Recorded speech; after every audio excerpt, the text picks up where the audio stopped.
ഈശോ മിശിഹായിക്ക് സ്തുതിയായിരിക്കട്ടെ. ഹല്ലേലൂയ. എന്റെ പ്രിയപ്പെട്ട സഹോദരങ്ങളെ, കുടുംബാംഗങ്ങളെ, കുഞ്ഞുങ്ങളെ, സുഖമാണല്ലോ അല്ലെ? ഇന്ന് രാവിലെ തന്നെ പ്രഭാതത്തിൽ രാവിലെയും പ്രഭാതം ഒന്നാണല്ലോ അല്ലെ? വിശുദ്ധ കുർബാന അർപ്പിച്ചു.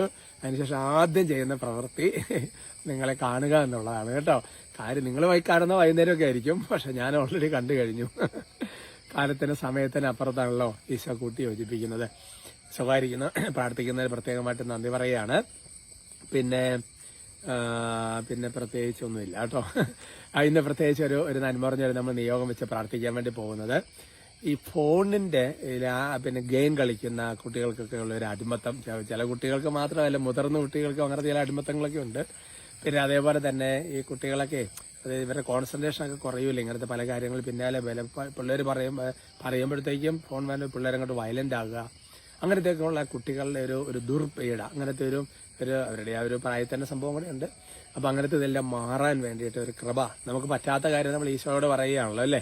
അല്ല, പറ്റുന്ന കാര്യം ഈശോയോട് പറയണം, പറ്റാത്ത കാര്യവും ആശ്രയിക്കുകയാണ്. കർത്താവെ സഹായിക്കണം എന്ന് പറയുന്ന പോലെ തന്നെയാണ്. നമ്മൾ പറഞ്ഞിട്ട് കേൾക്കുന്നില്ല, നമ്മൾ വഴക്ക് പറഞ്ഞിട്ട് കാര്യമില്ല. അപ്പൊ പിന്നെ നമ്മൾ ഈശോയുടെ സഹായം ചോദിക്കുന്നു. അപ്പൊ ഈശോയുടെ ഒരു പ്രവർത്തനം നടക്കും. അതിനുവേണ്ടി നമ്മൾ പ്രത്യേകം അങ്ങനത്തെയുള്ള കുട്ടികൾക്ക് വേണ്ടി പ്രാർത്ഥിക്കാം. നന്മ നിറഞ്ഞ മറിയമേ സ്വസ്തി, കർത്താവ് അങ്ങയോട് കൂടെ സ്ത്രീകളിൽ അങ്ങ് അനുഗ്രഹിക്കപ്പെട്ടവളാ. അങ്ങയുടെ ഉദരത്തിന് ഫലമായി ഈശോ അനുഗ്രഹിക്കപ്പെട്ടവനാ. പരിശുദ്ധ മറിയമേ തമ്പുരാന്റെ അമ്മേ, പാപികളായ ഞങ്ങൾക്ക് വേണ്ടി ഇപ്പോഴും ഞങ്ങളുടെ മരണസമയത്തും തമ്പുരാനോട് അപേക്ഷിച്ചു വരണമേ. ആമേൻ. Praise the Lord. ഇന്നത്തെ നമ്മുടെ വിഷയത്തിന്റെ തലക്കെട്ട് 90-ാം സങ്കീർത്തനത്തിൽ 17-ാം തിരുവചനമാണ്. മനോഹരം ഒരു പ്രാർത്ഥനയാണ്. പറ്റുമോ നിങ്ങൾ കാണാതെ പഠിക്കണേ? ചില പ്രാർത്ഥനകളൊക്കെ നിങ്ങൾ കാണാതെ പഠിക്കാൻ പറഞ്ഞിട്ടുണ്ടായിരുന്നല്ലോ, ഇപ്പൊ മറന്നുപോയല്ലോ അല്ലെ? മറന്നു പോയിരിക്കണമെങ്കിൽ ഉപയോഗിച്ചുകൊണ്ടിരിക്കണം, ആവർത്തിച്ചുകൊണ്ടിരിക്കണം, ഹാബിറ്റിന്റെ ഭാഗമാക്കണം, ഇടയ്ക്കിടയ്ക്ക് ചൊല്ലിക്കൊണ്ട് എന്നാലും ഓർമ്മ നിൽക്കുള്ളൂ. തലക്കെട്ട് കൊടുത്തിരിക്കുന്നത് ഇങ്ങനെയാണ്: പ്രവൃത്തികൾ സഫലമാകാൻ എന്നുള്ളതാണ് തലക്കെട്ട്. ശരിക്കും പറഞ്ഞാൽ അതിനേക്കാൾ നല്ല തലക്കെട്ട് പ്രവൃത്തികൾ സഫലമാകാനുള്ള പ്രാർത്ഥന എന്നുള്ള തലക്കെട്ടാണ് കുറച്ചുകൂടെ നല്ലതെന്ന് എനിക്ക് തോന്നുന്നു പറഞ്ഞുകൊണ്ടിരിക്കുമ്പോൾ. തലക്കെട്ട് ഇട്ടത് കൊണ്ട് അങ്ങനെ കിടക്കട്ടെ. എന്റെ പ്രിയപ്പെട്ട സഹോദരങ്ങളെ, വചനം ഇതാണ്: ഞങ്ങളുടെ ദൈവമായ കർത്താവിന്റെ കൃപ ഞങ്ങളുടെ മേലുണ്ടാകട്ടെ. ഒരു പ്രാർത്ഥനയാണ്. അപ്പുറം എങ്ങനെയാണ്? ഞങ്ങളുടെ പ്രവൃത്തികളെ ഫലമണിയിക്കണമേ, ഞങ്ങളുടെ പ്രവൃത്തികളെ സുസ്ഥിരമാക്കണമേ. ബ്യൂട്ടിഫുൾ പ്രാർത്ഥന. എന്റെ പ്രിയപ്പെട്ട സഹോദരൻ, പൗലോസ് ലേഖനം പഠിക്കുമ്പോൾ മനസ്സിലാവുന്ന ഒരു കാര്യമാണ്. പൗലോസ്ലീഹ റോമാ ലേഖനം മുതൽ അങ്ങോട്ട് പിടിച്ചു കഴിഞ്ഞു കഴിഞ്ഞാല് കൃപ എന്നുള്ളൊരു വാക്കല്ലാതെ വേറൊരു സംഗതിയില്ല അല്ലേ? ഞാൻ എന്തായിരിക്കും? ദൈവകൃപയാലാണ് ഞാൻ കൂടുതൽ അധ്വാനിച്ചു, ഞാനല്ല എന്നുള്ള കൃപയാണ് അധ്വാനിച്ചു എന്നുള്ള വചനങ്ങളൊക്കെ നിങ്ങൾക്കറിയാം. കൊളോസോസ് 1:27-29 എന്നെ ശക്തമായി ഉയർത്തുന്ന ആ ദൈവത്തിന്റെ കൃപ കൊണ്ടാണ് അധ്വാനിക്കുന്നതെന്നൊക്കെയാണ് പറയുന്നത്. സംഗീതത്തിന് 77:10 ദൈവത്തിന്റെ കൃപ എന്റെ ജീവിതത്തെ കുറഞ്ഞു പോയത്, അതുകൊണ്ടാണ് എനിക്കിങ്ങനെ ദുഃഖവും പ്രശ്നങ്ങളൊക്കെ വരുന്നത്. പ്രവൃത്തികൾ ഫലദായകമാകണമെങ്കിൽ ഒന്ന് വചനം വരണം. വചനമാണ് പ്രവൃത്തികൾ ഫലദായകമാക്കുന്നത് എന്നുള്ളത് ഞാൻ നേരത്തെ ഒരുപാട് പറഞ്ഞിട്ടുണ്ട്. യാക്കോബ് 1:25, സങ്കീർത്തനം 1-2-3, അതേപോലെ തന്നെ നിയമാവൃത്തിന്റെ പുസ്തകം, ജോഷുവയുടെ പുസ്തകത്തിലൊക്കെ ഒരുപാട് വചനങ്ങൾ അങ്ങനെ കിടക്കുന്നുണ്ട്. പ്രവൃത്തികള്, കർത്താവിന്റെ പ്രവൃത്തി വചനം എഴുതി. മറ്റൊരു മേഖല, ഇതെല്ലാം ഈശോ തന്നെയാണ്, അത് വേറൊരു വിഷയം. രണ്ടാമത്തെ കാര്യം, ദൈവത്തിന്റെ കൃപ നമ്മുടെ മേൽ അങ്ങോട്ട് വരണം. അതുകൊണ്ടാണ് ഇങ്ങനെ പ്രാർത്ഥിക്കേണ്ടത്: കർത്താവായ ദൈവം, ഞങ്ങളുടെ ദൈവമായ കർത്താവെ, അവിടുത്തെ കൃപ ഞങ്ങളുടെ മേൽ സമൃദ്ധമായിട്ടുണ്ടാകട്ടെ.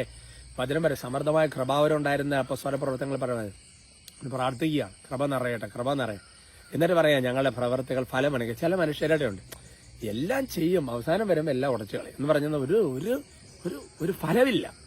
ഒരുപാട് കാര്യം ചെയ്യുന്ന ഒരു റിസൾട്ട് ഇല്ല. അപ്പൊ അതിന് കാരണം എന്താന്ന് ചോദിച്ചു കഴിഞ്ഞാൽ ഈ ദൈവത്തിന്റെ കൃപയാണ്. നമ്മൾ അഥവാ ദൈവത്തിന്റെ കൃപ അത്. ചില ആൾക്കാർക്കുള്ള കുഴപ്പം എന്താണെന്നറിയാവോ? സംഗതിയൊക്കെ ഉണ്ട്, പക്ഷെ ഒരു സ്ഥിരതയില്ല. അതിനവസ്ഥ ഞങ്ങളുടെ പ്രവൃത്തികളെ സുസ്ഥിരമാക്കണമേ. ഇപ്പൊ തന്നെ ധ്യാനം കൂടി പ്രാർത്ഥിക്കാനൊക്കെ തുടങ്ങി 2 ആഴ്ച, ഒരു സ്ഥിരതയില്ല. മനസ്സിലാകുന്നുണ്ടോ? അപ്പൊ അതുകൊണ്ട് മനോഹരമായ പ്രാർത്ഥന ഇപ്പൊ തന്നെ പഠിച്ചില്ലേ? ഞങ്ങളുടെ ദൈവമായ കർത്താവേ, അങ്ങയുടെ കൃപ അല്ലേ? പിന്നെ ഞങ്ങളുടെ പ്രവർത്തികളെ ഫലമണിയിക്കണം. ഇന്നിപ്പോ ഞാൻ ചെയ്യാൻ പോകുന്ന പ്രവൃത്തി എന്താ? ചെറിയൊരു യാത്രയുണ്ട്. അല്ലെന്നുണ്ടെങ്കിൽ ചില ആൾക്കാരെ കാണും, അവർ സംസാരിക്കണം. അപ്പൊ എന്റെ പ്രവർത്തികളെ അല്ലേ, എന്റെ എല്ലാ കൃപ അണിയിക്കണം അല്ലേ? അതിൽ ഫലദായകം ഒരു നല്ല റിസൾട്ട് വരണം. അല്ലാതെ ആരെങ്കിലും എന്താ പറയണത്, അല്ല ഒരു നെഗറ്റീവ് റിസൾട്ട് വരരുത്. പിന്നെ അടുത്ത സുസ്ഥിരമാക്കണം എന്ന് പറഞ്ഞാൽ നമ്മളൊരു ബിസിനസ് ആരംഭിച്ചു, 2 ആഴ്ച കഴിഞ്ഞപ്പോൾ പൂട്ടി. നമ്മളൊരു കട തുടങ്ങി, സ്ഥിരം. ഇത് ആധ്യാത്മിക ജീവിതത്തിലും ഇത് പ്രാർത്ഥിച്ചിട്ട് നാളെ ടോക്ക് അല്ലാതെ വേണ്ട.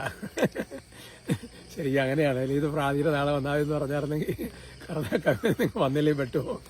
കർത്താവ് അനുഗ്രഹിക്കട്ടെ കേട്ടോ. ശ്രദ്ധിക്കാം. Hallelujah, hallelujah, hallelujah, hallelujah. കർത്താവെ സ്തുതിക്കുന്നു, ആരാധിക്കുന്നു, നന്ദി പറയുന്നു. കർത്താവ് പ്രഭാതത്തിൽ വിശുദ്ധ കുർബാനയ്ക്ക് ശേഷം ഇവരോട് സംസാരിക്കാൻ ഞങ്ങൾ നൽകിയ അവസരത്തെ ഓർത്ത് നന്ദി പറയുന്നു. കർത്താവ് ഈ ആശ്രവാസ സമയത്ത് അങ്ങയുടെ കൃപ കർത്താവ് ഞങ്ങളെല്ലാവരും പ്രകടമാക്കണമേ. ഞങ്ങളീ പ്രവൃത്തികളെല്ലാം വെച്ച് കൊടുക്കുന്ന ഈ ആശീർവാദമൊക്കെ ഫലദായകമാക്കണമേ. അതെല്ലാം ഒരു സ്ഥിരമാക്കി മാറ്റണേ കർത്താവ്. ഇവരെല്ലാ നിയോഗങ്ങളെല്ലാത്തിനും ആശീർവദിക്കുക, നല്ലത് സംഭവിക്കട്ടെ എന്ന് ആശീർവദിക്കുക.